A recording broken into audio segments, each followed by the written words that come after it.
So we are officially on the road to WrestleMania tonight, Monday Night Raw, the final Monday Night Raw before WrestleMania 30.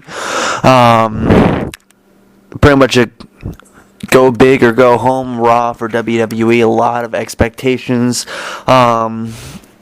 A lot of expectations for Raw tonight.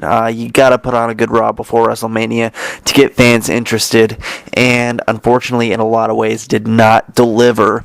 It was a very slow-paced Raw in a lot of ways. Had a lot of good points and high points to it too. One of the high points, we started off. The Undertaker came out and talked about the match with Brock Lesnar and the streak. Taker says 21 men have stepped up, 21 men have been set down. He doesn't claim to be better than his victims, but he'll go further than anybody at WrestleMania, and that is why the streak stays alive. He says Lesnar is wondering how he's going to break the streak. He tells Brock Lesnar that what he should be thinking about is when he takes him to the deep water and his feet cannot touch the bottom, what's he going to do? Is he going to try to pull him down with him, or is he going to turn around and swim back to shore? He tells Brock that every opponent has made the same decision. They've tried to swim back to shore, and nobody has made it yet. Says that there's blah blah. He says that there are many more that believe in three things that can't be beaten: death, taxes, and the streak. After this, Brock Lesnar interrupts him with Paul Heyman. Lesnar and Heyman are both talking, back and forth. It's a decent back and forth exchange. Obviously, Heyman's going to disrespect virtually everything about anybody that Brock Lesnar or one of his clients is going against. Then Lesnar walks down the ramp, walks toward the ring for a couple minutes. It's just kind of a stare down and really nothing too exciting. And then Lesnar enters the ring. The two go back and forth. Honestly, Undertaker looks like he's slowed down quite a bit. I mean, yeah, he's been wrestling for a good 25 years or so, but he looks slow. And then Lesnar hits him with a clothesline and an F5. And we go to commercial. Couple matches on Raw. Big E lost to Alberto Del Rio. It's a good match, very good match. Summer Rae defeated Natalya, adding to the feud from Total Divas, which I don't understand why they're doing it in this timeline, because Total Divas this season was taped around Christmas time.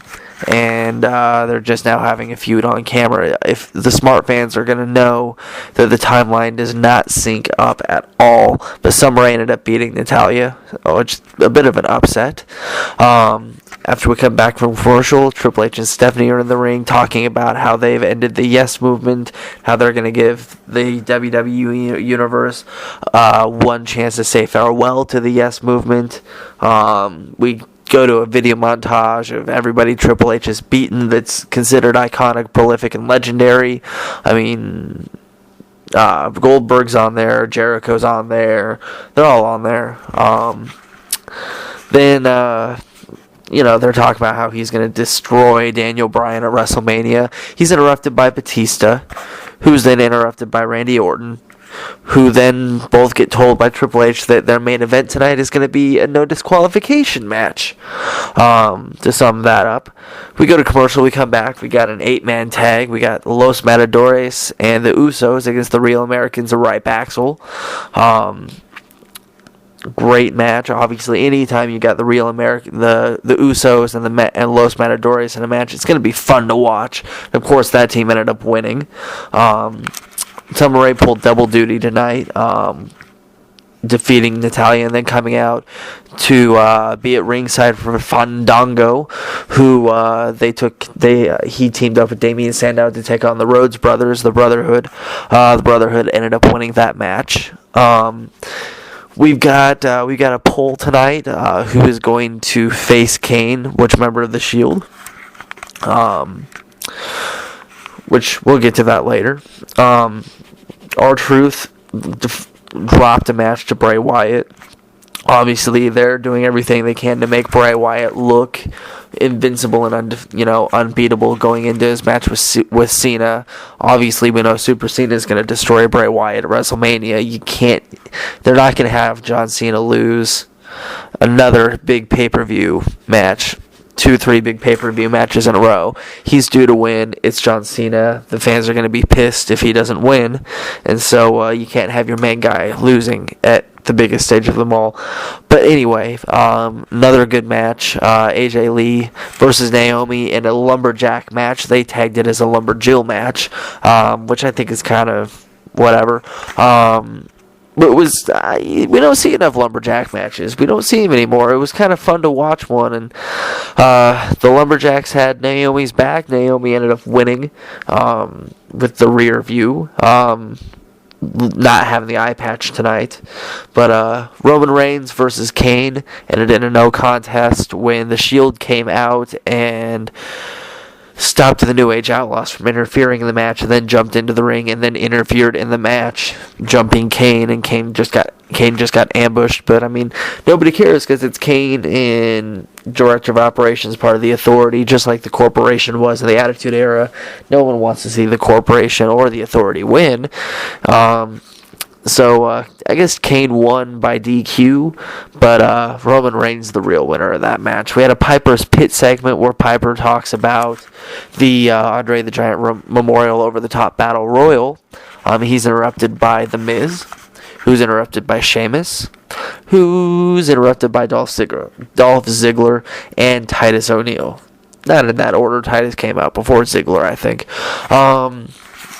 Then the Big Show comes out. And then Mysterio comes. Pretty much everybody who's in the Battle Royal that we know of comes out, and Big Show just eliminates everybody. It came down to Big Show and Rey Mysterio, which I don't know if anybody listening was a fan of WCW, but it really took me back to the match on Nitro, and then I think maybe 99 when Rey Mysterio ended up defeating the Big Show, then known as the Giant, in a big upset. But going to the main event, we got Randy Orton and Batista, which was supposed to be the main event at Raw, or the main event at WrestleMania, now the main event on Raw. Thank God they changed that WrestleMania card up because it was looking bleak. It wasn't looking good. Nobody wants to see two heels going at it in the main event at WrestleMania. It would probably be the least watched WrestleMania main event in history. So instead we get it tonight, which was obviously the no DQ match. Started off, Triple H and Stephanie came out to ringside and sat at the commentators table and talked back and forth with Cole, JBL, and King. It actually was a fun no DQ match to watch. Both guys brought out the weapons, and Randy Orton was the Viper and Batista was the Animal. It was fun to watch, and this was when Raw really, really picked up.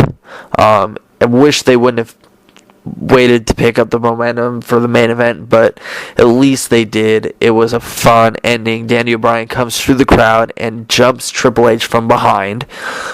Just beats the holy hell out of him. Payback from Raw a couple weeks ago. You knew Daniel Bryan was going to show up. You can't have a match like Triple H Daniel Bryan with a stipulation for the main event at WrestleMania without building it up more than it has been. You've got to have Bryan get his last shot in at Triple H.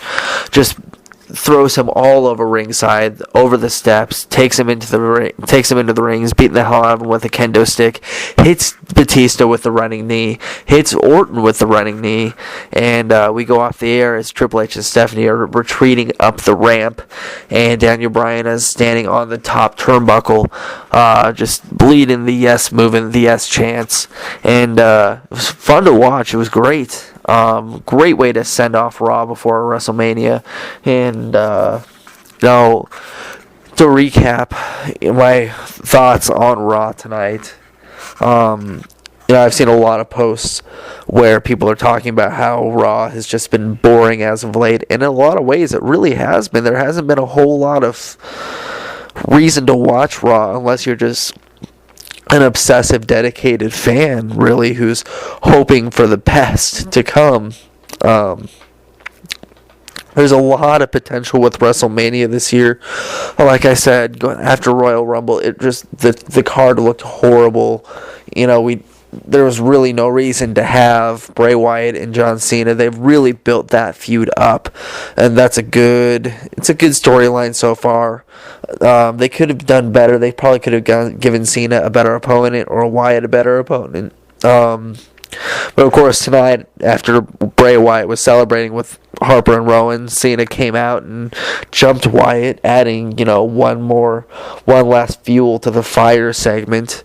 They've really stepped up the creative writing and the planning for the bill on WrestleMania 30. Yeah, it's not the best. Yeah, we would definitely rather see Undertaker and Daniel Bryan or Undertaker and Sting at WrestleMania instead of Taker and Brock Lesnar. I mean, there's really no reason to have that match. But they're having it, and it's been fun to watch so far, especially last week with Undertaker in the casket. It really looks like they're trying to do the Ministry of Darkness Undertaker, the Lord of Darkness Undertaker, as well as they can with how conservative and with how conservative television is right now. I think they know that if they were to go all out with a satanic Undertaker like they did in 99, 2000, 2001, they would probably not be allowed on TV anymore, which is unfortunate. But, I mean, last week with the Druids and the casket, and he's got the solid black goatee like he used to. I mean, it is good to watch, and it's fun to watch. Rumor has it that Sting has officially signed. And they say that he is watching tape of The Undertaker a lot lately. Obviously, studying and scouting for a match at WrestleMania 31. They're saying that match will happen at 31, Taker and Sting. That they will either announce it at WrestleMania 30 or shortly after, maybe on Raw the next night. I do think that that's something that they need to do just to give the fans basically what they've wanted since, the Attitude Era. Since WCW folded and got bought out. I think they owe it to the fans to really step things up after WrestleMania. WrestleMania has a lot of potential, like I said. And Raw tonight was pretty slow. There really wasn't a whole lot of highlights to Raw tonight, which is unfortunate, but there was just enough to keep you interested for until WrestleMania, and we'll see what happens at WrestleMania 30. I'll be posting my predictions probably on Friday or Saturday, and then we'll be coming to you right after WrestleMania on Sunday night to talk about what happened. So sound off in the comments. What did you guys think of Raw tonight? And what do you guys think of WrestleMania?